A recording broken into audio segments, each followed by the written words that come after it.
अमन की राहों पे खुली हुई बाहों से, अमन की राहों पे खुली हुई बाहों से हम सबका इस्तकबाल करते हैं। खुशामदीद खुशामदीद खुशामदीद खुशामदीद खुशामदीद खुशामदीद खुशामदीद खुशामदीद खुशामदीद।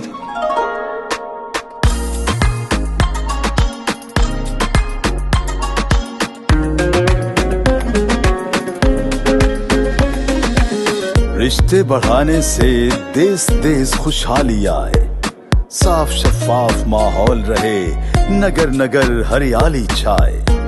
सब जिए और जीने दें, ये रिवायत बनती जाए। बात करें और बात सुने, राब्तों में तेजी आए। खुशामदीद खुशामदीद खुशामदीद खुशामदीद खुशामदीद खुशामदीद खुशामदीद खुशामदीद खुशामदीद खुशामदीद खुशामदीद। सबका